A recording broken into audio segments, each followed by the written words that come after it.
just a different room, and your lovemaking will change. A different time frame, and you say, I would like to schedule this. So we can begin to feel all of these different textures and kind of the archetypes, these masks, as you say. And you mentioned something I think is really important, which is there's like a container or like a time agreement for couples in particular about when they enter into this. Like you're talking about basically making an appointment, a sex appointment in a certain way. You don't know exactly what's going to happen in that time, but I'm wondering if you could say a bit more about that, especially for those that are like in deep long-term committed relationships. There's a whole thing about the structure of how you are coming together sexually. And I'm just, as a sex therapist and somebody who's, deeply in this world, like what are the recommendations about how we kind of plan around this and create these experiences so they don't just happen, where we're intentional about them? So communication is the foundation of any healthy relationship. And one of the most difficult things couples, be they together a long time or if they live together, whatever, couple, communication, talking to anybody is the most challenging thing to be understood. So that's first and foremost. Talking about intimacy and sex is the hardest thing. I've had couples who are 50 years old and they still have a difficult time talking about what they need, what they're missing. And so learning how to speak openly and honestly without fear or state, I'm afraid if I really share this, what I would like to experience with you, that you're going to leave me. You're going to think I'm too weird. And so when couples come to me, oftentimes someone has spoken what they desire and the other person says, I can't do that. It's against my religion. It's against how I was raised. I can't do that. And so I help them navigate to find a middle ground. And again, the first thing is communication. You need to open that space and share with each other. I would like to have a talk about what is and is not working around our intimacy life, around our passion, around our sex life. It's best to have that conversation in nature, not in the house. And there's a reason for that. Leave your phones in the car. When you have the house calls, the house is alive. For women, the pillows need to be fixed. I should be washing the dishes. I need to be doing this. I need to be doing that. For us to just have a conversation where we're single focused with you, it's very difficult. But take us out of the house and sit us in the backyard, in the shade, go for a walk, and the conversation will be much cleaner and it will flow much better. So that's one thing for men and women. And if you can sit close enough to touch each other, like, I really want to have this conversation as you reach and touch, the hand, or you connection, and speak from your eyes and speak from your heart and show your tears and show your fear and be open and honest. That's first and foremost. And at least that's giving you kind of a running start, to make something new happen.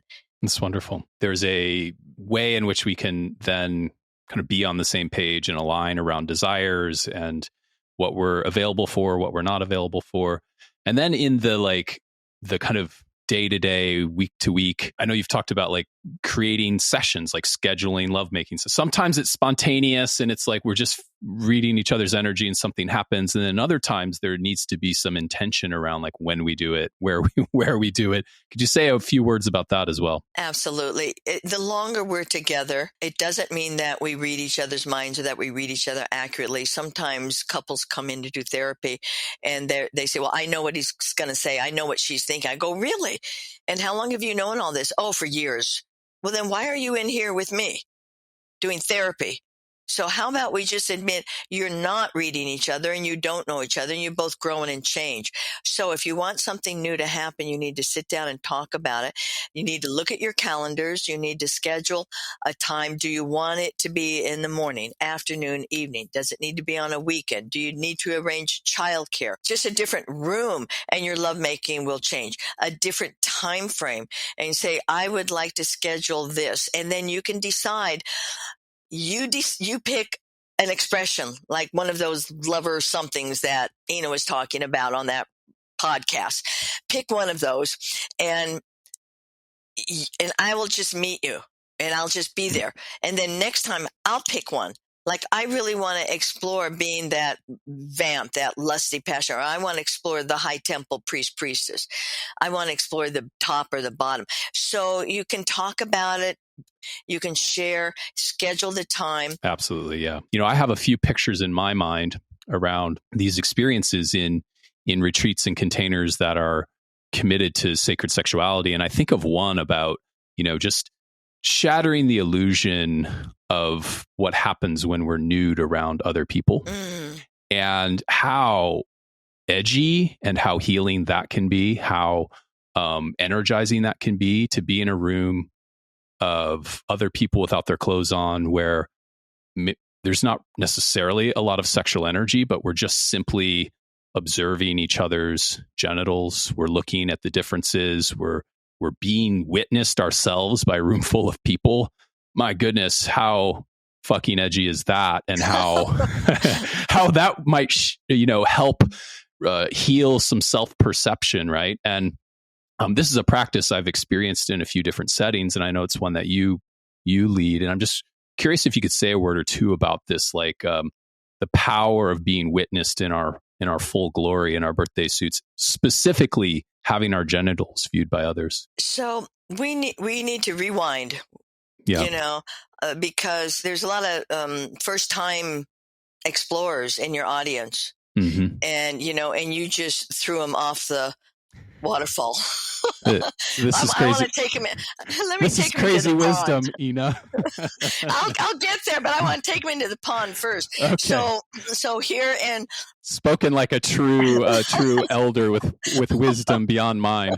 In any state, you can find like a nudist resort, and the rules are very strict in nudist resorts. There's nudity, there's no erections, there's little cottages if you want to rent them in order to enjoy lovemaking, but just walking and having grandfather son touching your body, feeling the wind against your body is so sensual. And when you look around at all these people, these are not body beautiful people.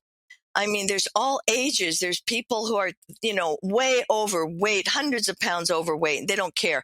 There's people who are anorexic and they don't care.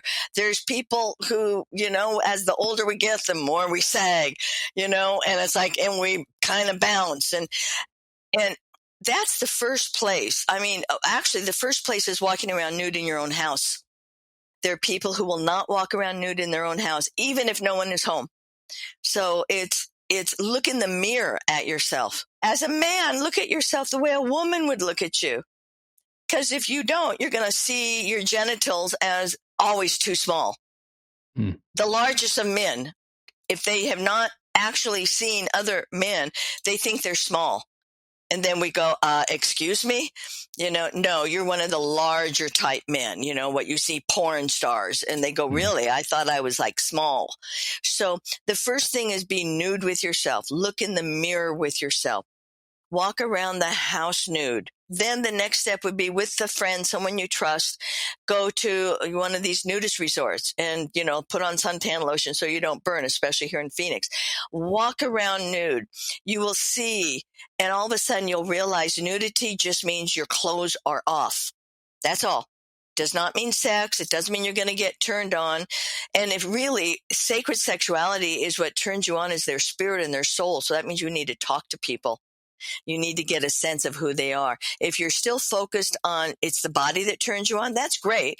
We all have our body types that we like. But that's not where the real turn on is. That's not where the higher levels of orgasm is that take you into outer space. It is the spirit and it's the energy connecting expressed through the body. So you said you have done a number of different workshops where there is nudity and it's not necessarily sexual at all. So as you're walking around, and if you're talking to a woman or maybe you're in a lover archetype and she is beautiful and sexy, and I'm looking at a man and the way he looks, it's like he's virile and his energy is masculine, and everything in my body, I feel my pussy starting to kind of flutter. I might see you starting to get an erection, and all I would do at that point is say, well, thank you for the compliment. Just thank you for the compliment. Yeah. There's nothing you have to do about it. Don't have to be embarrassed about it. I might, my nipples might be getting hard, and you could say, well, thank you for the compliment. So what we're doing is we're acknowledging we're human beings. Our bodies have a response to each other. There's a chemistry that we are connecting to, which can be done with your clothes on or clothes off, or in an airport, or eyes across a room. Lovely songs about that. But it just so happens we're in this training program to understand what sacred sexuality is, and we're all naked. And as we connect, our bodies respond. Why should we be embarrassed about that?